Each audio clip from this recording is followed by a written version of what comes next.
Assalamualaikum warahmatullahi wabarakatuh. Innal hamdalillah nahmaduhu wa nasta'inuhu wa nastaghfiruh wa na'udzu billahi min shururi anfusina wa min sayyiati a'malina. Man yahdihillahu fala mudilla lahu wa man yudlil fala hadiya lahu. Wa ashhadu an la ilaha illallah wahdahu la syarika lahu wa ashhadu anna Muhammadan 'abduhu wa rasuluh. Ya ayyuhalladzina amanu taqullaha haqqa tuqatih ولا تموتن إلا وأنتم مسلمون يا أيها الناس اتقوا ربكم الذي خلقكم من نفس واحدة وخلق منها زوجها وبث منهما رجالا كثيرا ونساء واتقوا الله الذي تساءلون به والأرحام إن الله كان عليكم رقيبا يا أيها الذين آمنوا اتقوا الله وقولوا قولا سديدا يصلح لكم أعمالكم ويغفر لكم ذنوبكم وما يطع الله ورسوله فقد فاز فوزا عظيما. أما بعد. Saudara penerbit Ustaz Mahathir Syarudin, sidang pendengar yang dirahmati dan dikasihi Allah sekalian, alhamdulillah, bersyukur kita kepada Allah Subhanahu wa taala dan limpah kurnianya dapat kita menyambung kembali segmen tafsir Al-Quran dalam perbincangan tentang surah Al-Qamar. Surah yang menceritakan, mengisahkan kepada kita perkara yang berkaitan dengan perjuangan para Nabi dan Rasul untuk diambil iktibar. Surah yang turut menyenaraikan mukjizat yang berlaku kepada Nabi Muhammad SAW dan menandakan hari kiamat makin hampir dengan berlakunya terbelah bulan sebagai satu tanda yang besar. Sidang pendengar rahmati dan dikasihi Allah sekalian, alhamdulillah kita dapat berada dalam satu majlis ilmu, diberi motivasi lagi sekali. Mudah-mudahan dengan sebab itu makin bersemangat kita untuk memahami ayat-ayat Allah. Kita sudah pun menghampir ke bulan-bulan pilihan dan sudah bermasuk sebenarnya. Disebut dalam hadis Nabi SAW diriwayatkan oleh Imam Al-Bukhari, Imam Muslim, Imam Abu Dawud, Tirmizi, Nasa'i, Ibn Majah. Keenam-enam ulama hadis ini yang memiliki kitab Sunan As-Sittah meriwayatkan hadis ini bahawa Nabi SAW pernah bersabda, Al-mahiru bil-Quran ma'as safaratil kiramil bararah walladhi yaqra'ul Quran wa yatata'ta'u fiha huwa alaihi syaqqun lahu ajrani. Maksudnya, seorang yang ahli dalam baca Al-Quran yang mahir akan berada bersama dengan para malaikat yang mana mereka merupakan jurutulis yang mulia, yang lurus, yang diperintahkan Allah, yang taat kepada Allah. Dan seorang yang membaca Al-Quran yang tak maknanya yang tersangkut-sangkut membaca Al-Quran, bertungkus lumus untuk mempelajarinya, dia akan dapat 2 kali ganda ganjarannya. Masya Allah. Hebatnya rahmat Allah Subhanahu wa taala kepada kita hamba-hambanya sebagai galakan untuk kita sentiasa membaca Al-Quran ini. Dan benchmarknya minimum kadar yang paling kecil sekali, yang paling kurang yang patut kita baca amalkan seharian, iaitulah dengan membaca 10 ayat satu hari. Disebut dalam hadis yang diriwayatkan oleh Al-Imam Al-Hakim dalam kitab Mustadraknya. Siapa yang baca 10 ayat dalam sehari, insya-Allah tidak akan masuk dari kalangan yang ghafil, orang yang ghafilin, orang yang lalai. Bila ditanya bagaimana pula kedudukan bacaan ayat-ayat dalam Al-Quran dalam sembahyang yang kita bacakan, bukankah dia sudah pun melebihi 10 ayat? Begini jawapan dia. Kita kadang-kala dalam bab kesihatan bukan main ambil berat lagi. Kita makan makanan-makanan yang baik, makan tengah hari, makan ikan, makan sayur, ada cukup dia punya tuntutan mengikut piramid makanan yang penting. Tapi kita makan juga suplemen, kita makan juga vitamin-vitamin. Kenapa kita makan? Kerana apa yang ada dalam makanan kita rasakan tak cukup. Walaupun sebenarnya dalam makanan tersebut ada kadar-kadar yang diperlukan oleh badan, tapi kita masih lagi makan suplemen, makan tambahan-tambahan lain. Mengapa? Itu juga Al-Quranul Karim. Min babi aula untuk kita sentiasa mengamalkan pembacaannya, paling kurang 10 ayat di luar sembahyang, kena baca tiap-tiap hari. Kalau kita berhasrat untuk khatam Quran mengikut kajian yang dibuat, kadang-kadang seorang di kalangan kita, orang Islam, orang Melayu ini, kalau kita lihat yang paling baik sekali seperti yang disebut dalam hadis Al-Iqtisad fi Ta'ah. Hadis dalam bab menceritakan berpada-pada membuat ketaatan, takut-takut diserang perasaan jemu. Al-Imam An-Nawawi menghimpunkan hadis-hadis yang menunjukkan galakan untuk membaca, mengkhatam Quran sekali dalam sebulan. Itu kadar yang paling baik. Kalau tidak mampu 15 juzuk sebulan, maknanya 2 bulan khatam Quran. Kalau tidak mampu juga 10 juzuk dalam sebulan, 3 bulan kita khatam dengan izin Allah Subhanahu wa taala. Maknanya tidak ada alasan untuk sesiapa pun untuk tidak mengkhatam Al-Quran. Bahkan ibu-ibu yang sibuk menyediakan anak-anak waktu pagi sebelum pergi sekolah, suri rumah, suami, pekerja, apa sekali jawatan anda berpeluang untuk mengkhatam Al-Quran. InsyaAllah kita akan lihat perkara ini dengan lebih jelas menerusi ayat ke-17 perbincangan di surah Al-Qamar. Sidang pendengar yang dirahmati dan dikasihi Allah sekalian, dalam pertemuan yang lalu kita sudah pun mempelajari doa yang diajar oleh Nabi SAW ketika hujan turun. Doa untuk mengalihkan hujan, menahan hujan tidak timbul. Kita perlu kepada hujan untuk tumbuh-tumbuhan, binatang. Kita tak perlu mereka memerlukan. Kita perlu kepada rahmat Allah. Hujan ni sebenarnya merupakan rahmat daripada Allah. Cuma kita tidak mahu diturun di tempat kita sedang mengadakan aktiviti kerakyatan, keramaian, kenduri contohnya. Kita pohon kepada Allah. Tak payahlah nak dipanggil bomo-bomo. Yang sebenarnya telah kita pelajari di hujung surah Asy-Syu'ara, berdamping dengan syaitan, memperdayakan kita mengambil harta manusia secara batil. Sidang pendengar yang dirahmati dan dikasihi Allah sekalian, kita masih lagi membaca tentang azab yang Allah SWT turunkan kepada Nabi Nuh, kepada kaum Nabi Nuh kerana keingkaran mereka.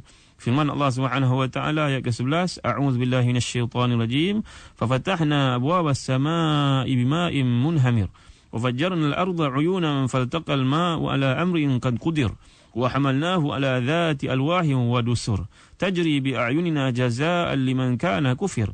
وَلَقَدْ تَرَكْنَاهَا آيَةً فَهَلْ مِنْ مُدَّكِرٍ فَكَيْفَ كَانَ عَذَابِي وَنُذُرِ. Sadaqallahul azim. Maksudnya, lalu kami bukakan pintu-pintu langit dengan menurunkan hujan yang mencurah-curah, dan kami jadikan bumi memancarkan mata air di sana sini, bertemulah air dari langit dan air dari bumi untuk melakukan satu perkara yang telah ditetapkan.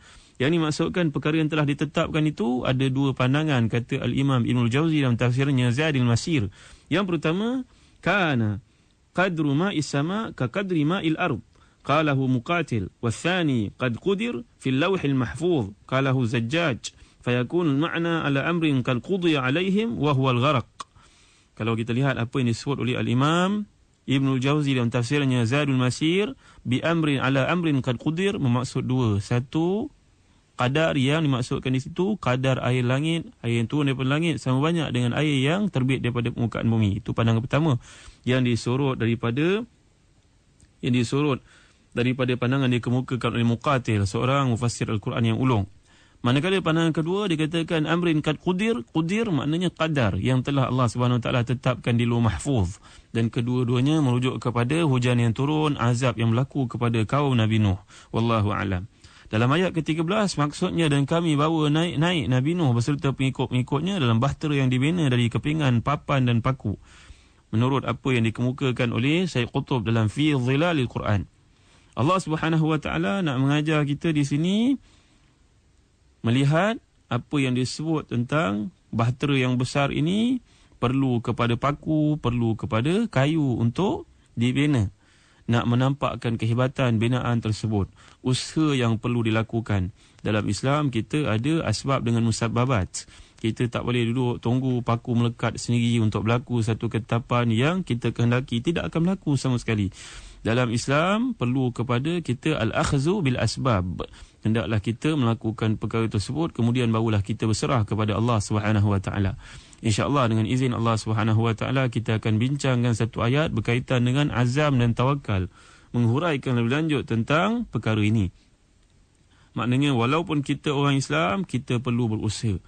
Walaupun kita ni orang beriman kepada Allah Subhanahu Wa Taala, bantuan daripada Allah tidak akan turun, sehinggalah kita mengambil kira perkara-perkara, faktor-faktor yang perlu kita lakukan. Tanpa melakukannya, mengikut sunnatullah, dia tidak akan berlaku. Kita lihat Allah Subhanahu Wa Taala ketika menyuruh Maryam alaihissalam, ibu kepada Nabi Isa, supaya menggegarkan pokok kurma. Wa huzi ilaiki bijiz'in nakhlati tusaqit alaiki rutaban janiyya. Wahai Maryam, gegarkan pokok kurma. Dengan sebab gegaran yang kamu lakukan itu, jatuh buah kurma untuk menjadi makanan kamu ketika kamu sedang sakit, ketika kamu sedang dalam keadaan melahirkan anak waktu sekarang. Maknanya ada beberapa pengajaran yang penting di sini. Disuruh untuk melakukan perkara tersebut, sehinggalah Allah SWT menurunkan bantuan. Adapun nak duduk menunggu sehingga jatuh buah kurma, dia tidak akan berlaku. Pokok kurma macam pokok kelapa sawit. Tetapi perlu dilakukan. Kenapa? Kerana itu merupakan sunnatullah. Begitu juga dalam perjuangan umat Islam di Medan Badar, Allah Subhanahu Wa Taala menurunkan ayat qatiluhum yu'adzibhumullahu biaidikum wa yukhzihim wa yansurkum alaihim. Wahai orang Islam, perangilah mereka walaupun yang kau miliki hanyalah batu-batu, hanyalah miliki pelepah-pelepah tamar untuk memukul mereka dengannya, ada seekor saja kuda untuk dinaiki, mereka syarat dengan segala kelengkapan perang, tetapi peperangan mesti dilakukan. Kita mendoakan agar umat Islam di Lebanon dan mereka merupakan sebahagian daripada kita agar selamat daripada ditekan oleh Zionis antarabangsa dengan kuncu-kuncunya. Mereka bertanggungjawab untuk mempertahankan diri mereka, dan kita umat Islam seperti yang difatwakan Dr. Yusuf Al-Qaradawi, bantulah mereka mengikut kemampuan. Sekurang-kurangnya dengan doa yang kita panjatkan selepas setiap kali kita habis salat, kita tamat salat dalam sujud-sujud salat sunat, salat hajat yang kita kerjakan, dan selepas membaca Al-Quran, doalah untuk mereka, para pendengar yang dirahmati dan dikasihi Allah sekalian. Artinya di sini Syekh Qutb menjelaskan ayat ke-13 supaya kita orang Islam mengerti, buat kerja tersebut. Artinya Nabi Nuh, Nabi terpaksa melakukan kerja tersebut, lakukan. Dengan sebab itu Allah SWT akan bantu. Ambil paku ketuk pada kayu, kemudian jadilah kapal yang besar, ditertawakan oleh kaumnya. Bagaimana kau bina satu kenderaan begini jauh daripada laut, jauh daripada tempat adanya air, tetapi semuanya dilakukan dengan tabah atas perintah Allah SWT. Artinya di sini menampakkan kepada kita kepentingan untuk melakukan perkara tersebut, al-akhzu bil asbab. Itu sebab Sayyidina Umar pada zaman pemerintahannya membuat satu kaedah yang berlainan. Sayyidina Umar ni seorang yang faqih, seorang yang hebat. Dia ada tim yang kuat berfikir untuknya, ada think tank, ada majlis yang senat yang membuat keputusan bersama dengannya. Sayyidina Umar ni seorang yang cukup bijak, hebat orang ni. Sayyidina Umar mengambil keputusan untuk menyuruh Ahlus Suffah, golongan yang dulu ditanggung oleh Nabi, supaya keluar daripada masjid. Jangan kamu duduk di sini menunggu datang makanan pakai kamu semua. Orang yang bekerja di luar menghasilkan satu wang, duit, dirham, dinar untuk kamu lebih baik daripada kamu yang duduk berzikir begini. Keluar kamu. Kamu ni bukan orang yang mutawakkilun, kamu orang mutaakilun. Kamu tawakilun, orang yang pemalas, yang tidak mahu berusaha. Kamu kena keluar berusaha dan kemudian mintalah kepada Allah SWT selepas berusaha itu. Datang azam, bekerja, kemudian bertawakal kepada Allah, Allah tetapkan yang terbaik untuk hamba-hambanya. Sidang pendengar yang dirahmati dan dikasihi Allah sekalian, ayat ke-14 yang dijanjikan sebelum ini untuk kita huraikan dengan lebih lanjut, yang bermaksud kapal tersebut berlayar dengan lajunya di bawah pemeliharaan dan pengawasan kami. Kalau kita mempelajari bahasa Arab, disebut oleh Allah Subhanahu Wa Taala a'yun di sini jamak kepada ain. Ain maknanya mata. Berlayarlah kapal tersebut dengan mata kami, dengan perhatian yang kami berikan. Dan begitulah kami menetapkan balasan taufan, balasan kepada orang yang kufur lagi ingkar. Sebenarnya ayat ini termasuk daripada ayat-ayat mutasyabihat. Ayat mutasyabihat artinya kita mengatakan nuriduha kama warad. Kita menyebutnya sebagaimana telah pun Allah Subhanahu Wa Taala sebut. Sami'na wa ata'na. Dan kaedah yang dipakai sebelum ini yang telah kita bincangkan merupakan istinbat yang penting dalam mazhab Malik. Al-Imam Malik telah mengatakan al-istiwa'u ma'lum wal kaifu majhul wal iman bihi wajib was su'alu anhu bid'ah. Dikatakan al-istiwa' ma'lum wal kaifu majhul wal iman bihi wajib. Dikatakan istiwa Allah Subhanahu Wa Taala dalam surah Taha disebut Ar-Rahman, Ar-Rahmanu ala arsy istawa. Allah Subhanahu Wa Taala duduk di atas singgah sananya. Kita tak boleh nak tanya macam mana duduknya Allah Subhanahu Wa Taala. Kita beriman al-istiwa ma'lum, duduk, perkara yang kita semua faham maksudnya. Wal kaifu majhul, kita nak tanya lebih lanjut kaifiatnya bagaimana, kita tak boleh bayangkan kerana Allah berbeza daripada makhluk. Laisa kamitslihi syai', Allah SWT tidak sama dengan sesuatu apapun. Wal iman bihi wajib, dan beriman dengannya merupakan satu kewajipan. Datang Imam Ahmad bin Hanbal menambah perkara yang keempat, was-su'alu anhu bid'ah, bertanya berlanjutan perkara-perkara seperti itu merupakan bid'ah, elok untuk kita jauhi. Sebenarnya ayat ini boleh kita lihat dihuraikan melalui satu hadis sahih, yang mana hadis ini diriwayatkan oleh Al-Imam Al-Bukhari, disebut oleh Al-Imam An-Nawawi dalam kitabnya Riyadhus Salihin. Hadis ini Nabi SAW menjelaskan tentang bagaimana Allah Subhanahu Wa Taala menjadi mata kepada seseorang hamba. Allah SWT menjadi tangan kepadanya. Allah menjadi telinga baginya. Allah menjadi kaki baginya. Ini satu hadis yang bersifat mutasyabihat. Kita perlu kepada huraian oleh ulama ahli ilmu yang faham.